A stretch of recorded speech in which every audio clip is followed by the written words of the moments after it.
ശ്രേഷ്ഠനായ വൈദികരെ, ഈ പെരുന്നാളിൽ സംബന്ധിക്കുന്ന എപ്പേർപ്പെട്ടവരുമേ, യേശുവിന് വേണ്ടി, ദൈവത്തിന് വേണ്ടി തൻ്റെ ജീവിതം വെറുമയാക്കി സഹതായായി ലോകമെങ്ങും ആദരിക്കപ്പെടുന്ന ഗൗരീശ്വരതായുടെ പെരുന്നാളിൽ നാം സംബന്ധിക്കുമ്പോൾ ചെറിയ 2-3 ചിന്തകൾ മാത്രം നിങ്ങളുടെ മനസ്സിലേക്ക് വെക്കുകയാണ്. വിശുദ്ധ യോഹന്നാൻ എഴുതിയ സുവിശേഷത്തിൽ ഒരു ഭാഗം ഇങ്ങനെ എഴുതിയിരിക്കുന്നു: ദൈവം അയച്ചിട്ട് ഒരു മനുഷ്യൻ വന്നു. അവൻ വെളിച്ചമായിരുന്നില്ല, അവൻ വെളിച്ചത്തിന് സാക്ഷ്യം പറയുന്നവനായിരുന്നു. ഈ വലിയ ആശയമാണ് ഓർത്തഡോക്സ് സഭകളുടെ ഒക്കെയും വിശുദ്ധന്മാരോടുള്ള സംസർഗത്തിൻ്റെയും വിശുദ്ധന്മാരോടുള്ള മധ്യസ്ഥതയുടെയും അടിസ്ഥാനം എന്ന് പറയുന്നത്. ഓർത്തഡോക്സ് സഭകളുടെ അകത്തേക്ക് പ്രവേശിക്കുമ്പോൾ, ലോകമെമ്പാടുമുള്ള ഓർത്തഡോക്സ് സഭകളുടെ അകത്തേക്ക് പ്രവേശിക്കുമ്പോൾ വിശുദ്ധന്മാരുടെ പോർട്രേറ്റിന് മുമ്പിൽ അല്ലെങ്കിൽ അവരുടെ ഫോട്ടോയുടെ മുമ്പിൽ ഒരു വിജിൽ ലൈറ്റ് കാണും. That vigil light, and we say the message that God is light. And the light doesn't dawn upon the saints, they are not saints. ദൈവം പ്രകാശമാകുന്നു, ദൈവത്തിൻ്റെ പ്രകാശം പരിശുദ്ധന്മാരുടെ മേൽ വീശുന്നു. ആ ദൈവത്തിൻ്റെ പ്രകാശം വിശുദ്ധന്മാരുടെ മേൽ വീശുന്നില്ല എങ്കിലും വിശുദ്ധന്മാരല്ല. അതുകൊണ്ട് ഈ വലിയ ഒരു രഹസ്യം, ഈ വലിയ ഫിലോസഫി, ഈ വലിയ തിയോളജി പഠിപ്പിക്കുന്നതിനാണ് നമ്മുടെ പള്ളികളുടെ ഒക്കെയും അകത്ത് വിശുദ്ധന്മാരുടെ ഫോട്ടോയ്ക്ക് മുമ്പിൽ ഒരു വിജിൽ ലൈറ്റ് വെക്കുന്നത്. ആരാണ് വിശുദ്ധൻ, ആരാണ് സഹത എന്നൊക്കെയും നമ്മൾ പലപ്പോഴും ചിന്തിച്ച് പോകുന്ന കാര്യമാണ്. പലപ്പോഴും വിശുദ്ധന്മാരുടെ പെരുന്നാളുകൾ നാം ആഘോഷിക്കുമ്പോൾ എനിക്ക് എന്ത് ലഭിക്കും, അജ്ഞതയിൽ കൂടി ദൈവത്തെ ആരാധിക്കുന്ന ഒരു സംവിധാനം പോലും നമ്മുടെ ഇടയിൽ വന്നുകൂടുന്നുള്ള കാര്യം ഓർത്തു പോകുകയാണ്. ഒരു ഉദാഹരണം പറഞ്ഞ് നിർത്തിക്കൊള്ളാം. മലയാറ്റൂർ പെരുന്നാളിൽ മലയാറ്റൂരപ്പച്ചന് പുതുഞാറാഴ്ച നേർച്ച വരുന്ന ഏറ്റവും വലിയൊരു ഐറ്റമുണ്ട്. അതിൻ്റെ പേര് ചൂല്. ആ ചൂല് നേർച്ച കൊടുക്കുന്ന സ്ത്രീകളാണ്. ആ സ്ത്രീകൾ നേർച്ച കൊടുക്കുന്ന ഈ ചൂലിന് വലിയൊരു രഹസ്യം അവർക്കുണ്ട്. ഇന്നത്തെ തലമുറയിൽ ഒരു പക്ഷേ കാണത്തില്ലായിരിക്കും. കാരണം അവർ ചിന്തിക്കുന്നു, മലയാറ്റൂരപ്പച്ചന് ഏറ്റവും നീളമുള്ള ചൂൽ കൊടുത്താൽ എനിക്ക് നീളമുള്ള തലമുടി കിട്ടും. ഇപ്പം ബോബ് കട്ടിക്കായതിനോട് ചിലപ്പോൾ അതിൻ്റെ ആവശ്യം കാണത്തില്ലായിരിക്കാം. അന്ധമായി വിശുദ്ധന്മാരോടുള്ള സംസർഗത്തിൽ ഒരു പരിധിയിലൊക്കെ നമ്മൾ ആയിട്ടുണ്ടോ എന്ന് ചിന്തിക്കുവാൻ ഈ ഭാഗം നമുക്ക് സഹായിക്കട്ടെ. നമ്മുടെ ഓർത്തഡോക്സ് തിയോളജിയുടെ അടിസ്ഥാനമനുസരിച്ച് ഈ വിശുദ്ധന്മാരുടെ ഓർമ്മ കഴിക്കുമ്പോൾ 2 കാര്യമാണ്. ഒന്ന്, ദൈവത്തിന് ആരാധന അർപ്പിക്കുന്നു, ദൈവത്തിന് സ്തുതി കരയറ്റുന്നു. കാരണം ഈ ഗീവർഗീസ്വതായെ പോലെ ഒരാളിനെ, ഒരു സഹതായി ഞങ്ങൾക്ക് തന്ന ദൈവമേ, നിന്നെ ഞങ്ങൾ സ്തുതിക്കുന്നു. കുർബാനയുടെ തുടക്കം മുതൽ അവ തീരുന്നവരെയും ഞങ്ങൾ നിനക്ക് സ്തുതിയും സ്തോത്രവും സമർപ്പിക്കുന്നു, ഞങ്ങൾ നിനക്ക് സ്തുതിയും സ്തോത്രവും സമർപ്പിക്കുന്നു. മറ്റ് ചില ഇതര വിഭാഗക്കാരെ കൈയടിച്ച് തമർപ്പിക്കുന്ന രീതിയിലല്ല. അവർ വളരെ ഭക്തിയോടുകൂടും ആദരവോടുകൂടി ദൈവത്തിന് ആരാധന അർപ്പിച്ചുകൊണ്ട് ഞങ്ങൾ നിനക്ക് സ്തുതിയും സ്തോത്രവും സമർപ്പിക്കുന്നു. കാരണം ദൈവമേ, നീ ഞങ്ങൾക്ക് ഈ വിശുദ്ധനെ തന്നിരിക്കുന്നു. അവിടെ മാത്രം നമ്മൾ അവസാനിക്കുന്നില്ല, അവർക്ക് ബഹുമാനവും കൊടുക്കുന്നു. ആ ബഹുമാനവും കൊടുക്കുന്നത് കൊണ്ടാണ് നമ്മുടെ ബാഹ്യമായിട്ടുള്ള അതുമായിട്ടുള്ള ബന്ധമൊക്കെയും അവരെ ബഹുമാനിക്കുന്നതിൻ്റെ സൂചകമായിട്ടാണ്. അപ്പോൾ 2 കാര്യങ്ങളാണ് നമ്മുടെ സഭ നമ്മെ പഠിപ്പിക്കുന്നത്. ഒന്ന്, പരിമൾ തിരുവേനിയെ പോലുള്ള, ദൈവമാതാവിനെ പോലുള്ള, അനേക വിശുദ്ധന്മാരെ പോലുള്ള, അല്ലെങ്കിൽ ഗൗരീസദായെ പോലെയുള്ള ആളുകളെ നമുക്ക് ദൈവം തന്നതിനാൽ ദൈവമേ, നിന്നെ ഞാൻ സ്തുതിക്കുന്നു, നിന്നെ ഞങ്ങൾ സ്തുതിക്കുന്നു. ഒരു ചിന്ത കൂടെ നിങ്ങൾ മനസ്സിലേക്ക് വെച്ചിട്ട് ഞാൻ അവസാനിപ്പിക്കുക. ഈ പെരുന്നാളുകൾ കൊണ്ടൊക്കെയും നാം എന്താണ് അനുഭവിച്ചറിയുന്നത്? What we experience out of our celebrations, that is method. അങ്ങനെ ചിന്തിക്കേണ്ടതായ ഒരു കാര്യം കൂടി ഉണ്ട്. ഗിവറീസ് എന്നാണ് ചരിത്രം എടുക്കുമ്പോൾ ക്രിസ്തുവിന് വേണ്ടി പീഡകൾ സഹിച്ച ഇന്ന് പ്രമേയോനിൽ വായിച്ചു കേട്ടല്ലോ. ധാരാളം പീഡകൾ അനുഭവിച്ചപ്പോഴും പൗലോസ് അപ്പോസ്തലൻ എഴുതിയിരിക്കുന്ന പോലെ ആപത്തോ വാളോ രോഗമോ നഗ്നതയോ ഒന്നും നിന്നോടുള്ള സ്നേഹത്തിൽ നിന്ന് ദൈവമേ മാറ്റി നിർത്തുന്നില്ലായിരുന്നു. അതിനുവേണ്ടി അവർ ജീവിച്ചു. ദൈവസ്നേഹം അവർ മുൻനിർത്തി. അവർ തങ്ങളുടെ ജീവനെ വെറുമയാക്കി തീർത്തു, ശരീരത്തെ വെറുമയാക്കി തീർത്തു. ദൈവത്തിന് സഹതായി സുഗന്ധവർഗമായി തീർന്നു. അപ്പോൾ അവർ സാക്ഷികളായിത്തീരുന്നു. ഇവർക്ക് ക്രിസ്തുവിൻ്റെ പഠിപ്പിക്കലാണ് ആധാരമായി തീരുന്നത്. കാരണം ഈ ഭൗമ ജീവിതത്തിൽ ഈ ശരീരം കൊണ്ടൊന്നും നേടുന്നില്ല. അതുകൊണ്ടാണ് ക്രിസ്തു പഠിപ്പിച്ചത്, it is not the flesh but the spirit that gives life, because God is spirit. ശരീരം ഒന്നിനും ഉപകരിക്കുന്നില്ല. ജീവിപ്പിക്കുന്നത് ആത്മാവാകുന്നു, ദൈവം ആത്മാവാകുന്നു.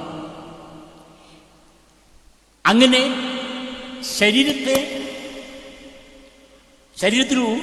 ഉൾക്കൊള്ളുന്നതായ ഈ ആത്മാവിൻ്റെ ശോഭയ്ക്ക് വേണ്ടിയാണല്ലോ നമ്മുടെ ജീവിതം ഒക്കെയും. അങ്ങനെ എൻ്റെ ചിന്തയിൽ കൂടി കടന്നു വരുമ്പോൾ വേദപുസ്തകത്തിൽ യേശുതമ്പുരാൻ്റെ കാലത്തെ ജീവിച്ചിരുന്ന ഒരു സഹത, ഒരു പരിശുദ്ധനെ നിങ്ങളുടെ ഓർമ്മയിലേക്ക് കൊണ്ടുവരികയാണ്. ആ ചരിത്രം ഒരു പക്ഷെങ്കിൽ ബാക്കി വേദപുസ്തകത്തിലില്ല, ഒരു റെഫറൻസ് മാത്രമേ ഉള്ളൂ. ആ ചരിത്രം ഇങ്ങനെയാണ്. യേശുതമ്പുരാൻ കുരിശുമെടുത്തുകൊണ്ട്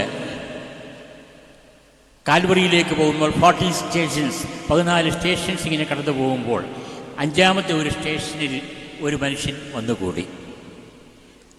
നമ്മുടെ ദുഃഖോടിയാഴ്ചത്തെ വേദപുസ്തക വായനയിൽ അവിടെ ഉൾപ്പെടുത്തിയിട്ടുണ്ട്. അലക്സാന്ദ്രിയോസിൻ്റെയും റൂഫീസിൻ്റെയും പിതാവായ കുറേനക്കാരനായ ശിമോൻ അവനെ കുരിശ് ഏൽപ്പിക്കുന്നു. ആരായിരുന്നു ഈ കുറേനക്കാരൻ ശിമോൻ? ഹി വാസ് ബേസിക്കലി ജ്യൂ. ജനപ്രകാരം ജന്മന അവൻ ഒരു യഹൂദനാണ്. എന്നാൽ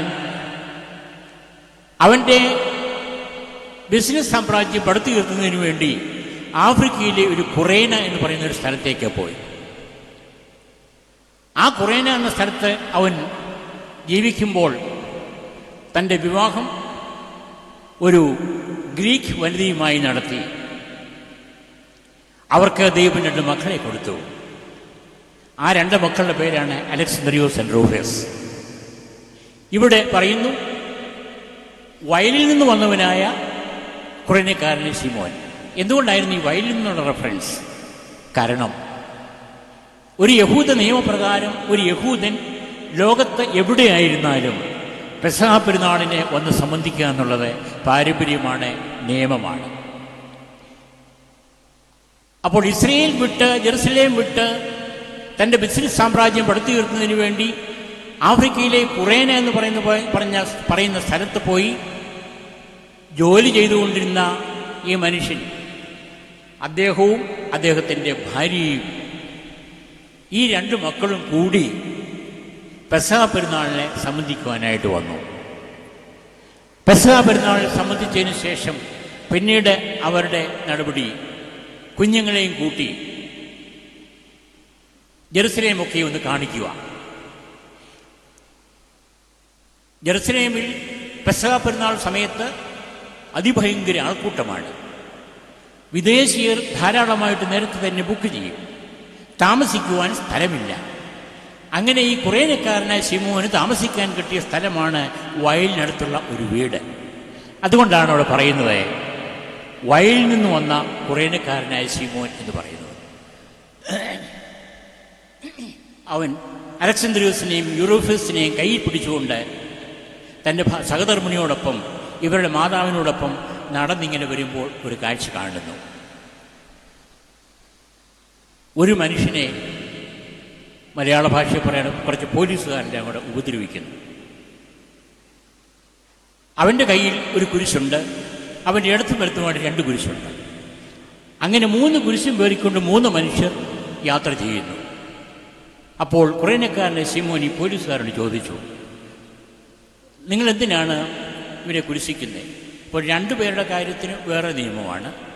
ഈ നടുക്കിലെ ഒരു മനുഷ്യനെ കുരിശിക്കുന്നതിൻ്റെ കാര്യം ഇവൻ ദൈവദോഷം പറഞ്ഞവനാണ്, ഇവൻ ദൈവമായിട്ട് പ്രഖ്യാപിച്ചു, അതുകൊണ്ടാണ് അവനെ കുരിശിക്കുന്നത്. അപ്പോൾ കുറേനക്കാരനെ ശിമോൻ പറയുന്നു, അവനെ കുരിശിക്കുക തന്നെ ചെയ്യണം. എന്നാൽ കുറച്ചുകൂടെ കഴിഞ്ഞ ശേഷം അവന് കുറച്ച് ആർദ്രഭാവം തോന്നുന്നു.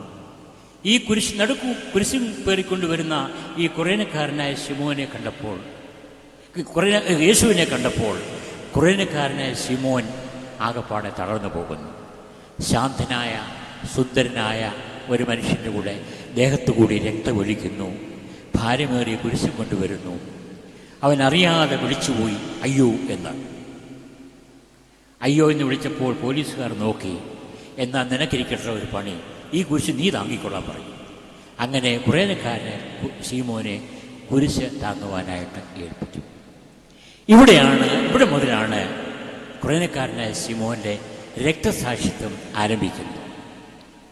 പ്രധാനപ്പെട്ട ഒരു കാര്യം, ഒരുവൻ എന്നെ അനുഭവിപ്പാൻ ആഗ്രഹിക്കുന്നുവെങ്കിൽ തൻ്റെ കുരിശും പേറിക്കൊണ്ട് എൻ്റെ പിന്നാലെ വരട്ടെന്ന് പറഞ്ഞപ്പോൾ യേശുവിൻ്റെ കുരിശ് താങ്ങുന്നുള്ള നമ്മുടെ ഭൗതിക ജീവിതത്തിൽ, നമ്മുടെ ദൈനംദിന ജീവിതത്തിലെ കഷ്ടതയും പ്രയാസവും ഒക്കെയും സഹിച്ചുകൊണ്ട് ക്രിസ്തുവിൻ്റെ കുരിശിനെ ഓർത്തുകൊണ്ട്, ക്രിസ്തുവിൻ്റെ ത്യാഗപൂർണ്ണമായ ജീവിതത്തെ ഓർത്തുകൊണ്ട് ജീവിതം മുന്നോട്ട് കൊണ്ടുപോകുക എന്നുള്ള അർത്ഥത്തിൽ കൂടിയാണ്. എങ്കിലും എങ്ങനെ ഇത് കുറേനക്കാരനായ ശിമോന് രൂപാന്തരമുണ്ടായി? ഇങ്ങനെ നടന്ന് പോകുന്തോറും ഇവന് കിട്ടിയ അപമാനമെന്ന് പറയുന്നതാണ് ഏറ്റവും വലിയ കുരിശ്. കാരണം ഒരു സാമ്രാജ്യം കെട്ടിപ്പടുത്ത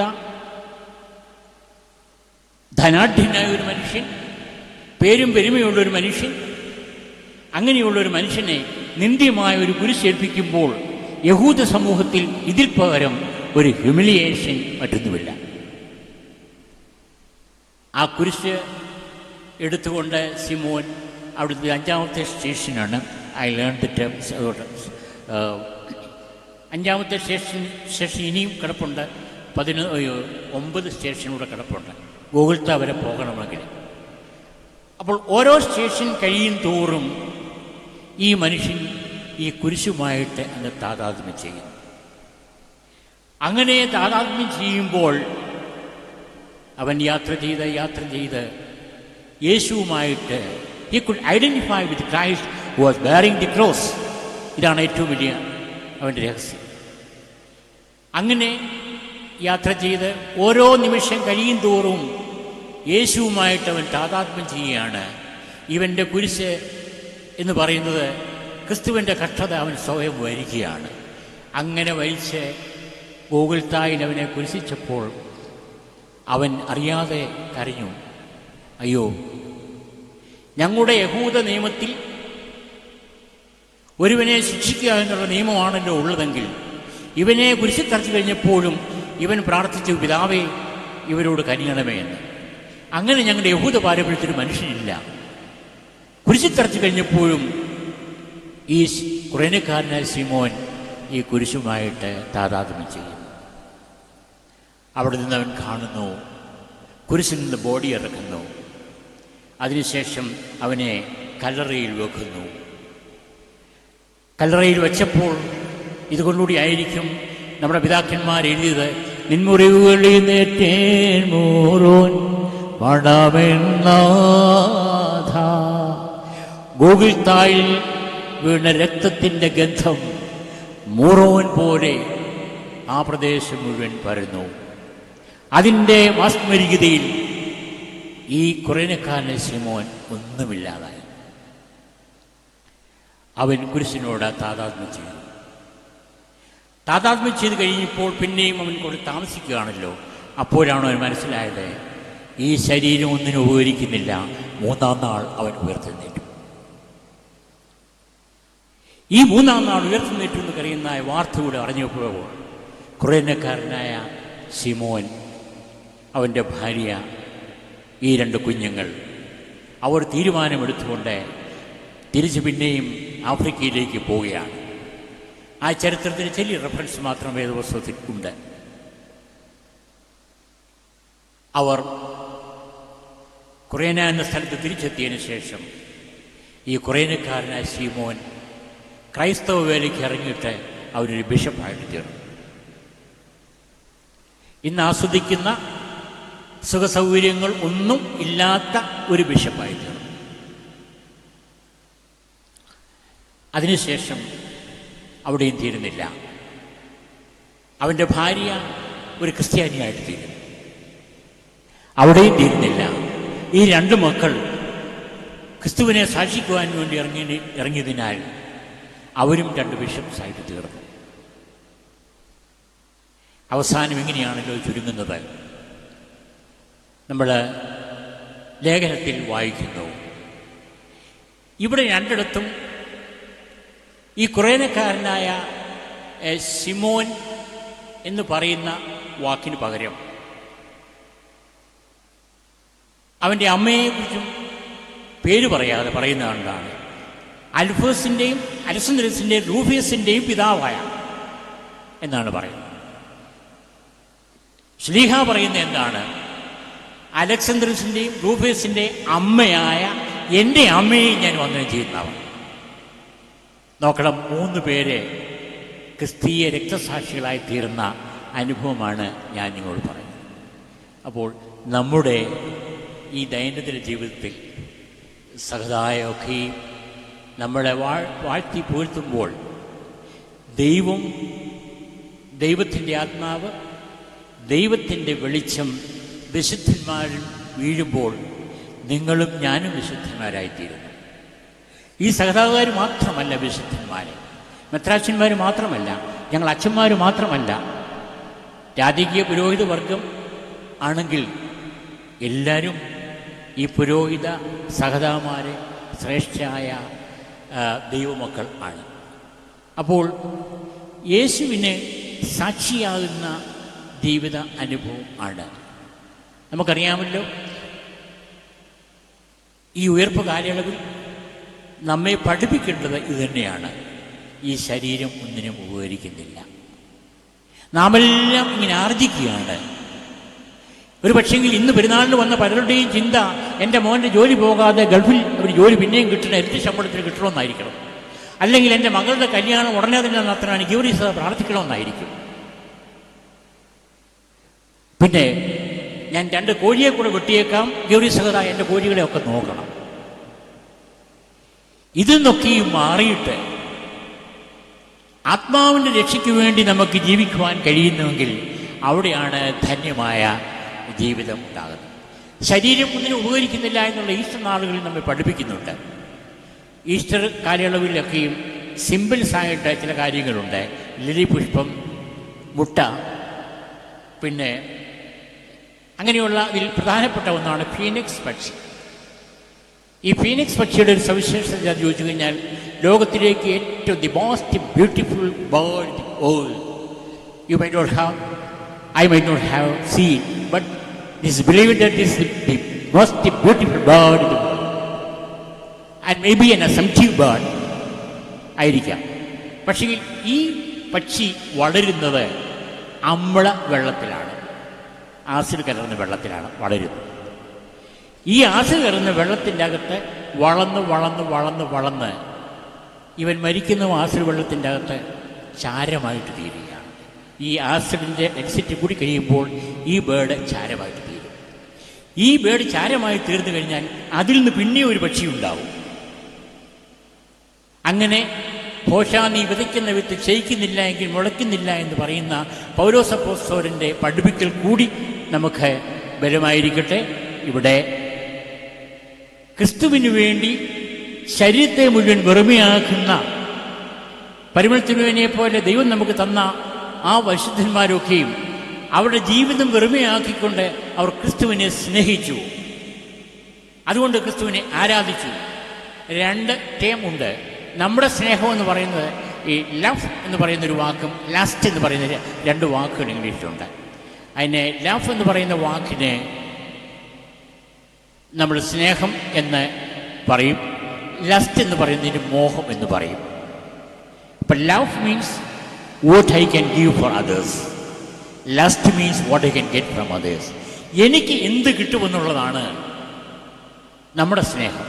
അത് മോഹമാണ്, അത് സ്നേഹമല്ല. ദാമ്പത്യ ജീവിതത്തിൽ ഒരമ്മയുടെ സ്നേഹം എന്ന് പറയുന്നത് 4 അരി വെച്ച് കഞ്ഞി വെച്ച് കഴിഞ്ഞാൽ കുഞ്ഞുങ്ങൾക്കും അവരുടെ ഹസ്ബൻഡിനും ഒക്കെയും കൊടുത്തതിന് ശേഷം പിറ്റേ ദിവസം കുടിക്കാൻ വേണ്ടി പഴുങ്ങിഞ്ഞൂടെ സൂക്ഷിച്ച് വെച്ചിരിക്കുന്ന അവളെക്കുറിച്ച് അവൾക്ക് ബോധ്യമില്ല. What she can be able to give for children and husband, there takes place the love.